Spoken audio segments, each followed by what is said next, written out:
안녕하세요. 저는 은혜가평강교회 송진명 목사입니다. 오늘은 참된 길로 인도하심이라는 제목으로 여러분에게 말씀을 전할까 합니다. 성경 본문은 출애굽기 13장 17절에서 22절입니다. 첫 번째, 하나님은 우리를 구원하신 후에 보호하시고 인도하신다는 것입니다. 하나님은 9가지 재앙과 유월절 어린 양의 사건으로 바로로부터 노예로 있던 이스라엘 백성을 해방시켜 주셨습니다. 이것은 우리들의 구원에 있어서도 마찬가지입니다. 하나님께서는 죄에 사로잡힌 우리들을 구원하셨습니다. 그러나 죄에서 해방시키시고 그냥 내버려 두시는 하나님이 아니십니다. 그 후에도 우리를 계속 붙드시고 인도하십니다. 하나님은 구원받은 자들의 형편을 누구보다 잘 아십니다. 하나님은 우리의 연약함을 잘 알고 계십니다. 그래서 우리가 감당치 못할 시험이 오려고 하면 잘 막아주십니다. 그리고 어디로 가야 할지 몰라서 방황할 때 분명히 따라올 수 있도록 하나님의 뜻을 보여주십니다. 이러한 하나님의 인도를 잘 보여주는 것이 오늘 본문의 말씀입니다. 이스라엘 백성들은 애굽에서 탈출했을 때 어디로 가야 할지 전혀 몰랐습니다. 어떤 위험이 자기들을 앞에 도사리고 있는지, 또 어떤 길을 따라 나가야 할지 전혀 알 수 없었습니다. 그들이 가장 가기 쉬운 길은 흔히 캐러반들의 길로 알려진 해변가의 길이었습니다. 이 길은 가나안으로 가는 지름길이었습니다. 일주일이면 가나안까지 갈 수 있었습니다. 그러나 하나님께서는 이스라엘 백성들을 그 길로 인도하지 않으셨습니다. 왜냐하면 그 길은 편하기는 했지만 무서운 적이 기다리고 있었기 때문입니다. 그 대신 하나님께서는 이스라엘 백성들을 길도 없는 광야길로 인도하셨습니다. 두 번째로 저와 교회가 주님의 일을 하기 위해서는 우리의 믿음이 더욱더 자라야 합니다. 오늘 우리가 그리스도인이라고 해서 모든 것을 다 할 수 있는 것은 아닙니다. 우리에게 무시무시한 적이 있기 때문입니다.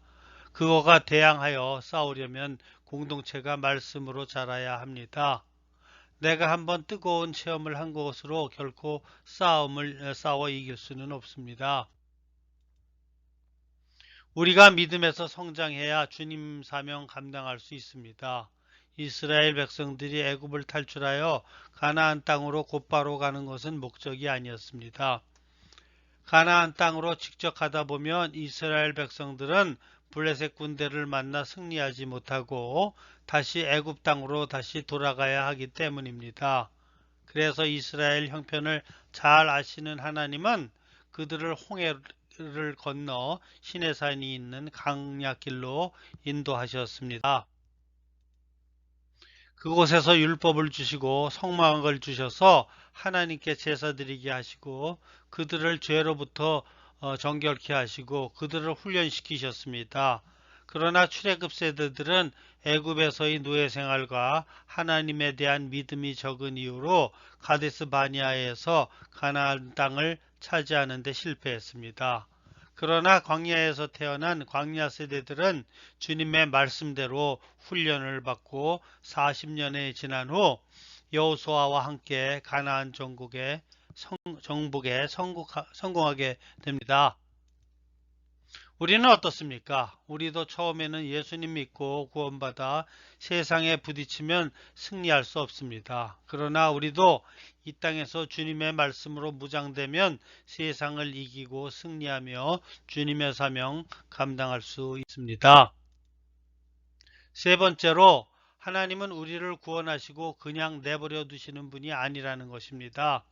하나님은 우리를 구원하시고 우리의 특성대로 잘 인도하십니다. 이스라엘 백성들이 광야에 있을 때 하나님은 구름기둥과 불기둥으로 그들을 인도하시고 매일 만나와 메추라기로 채워주셨습니다.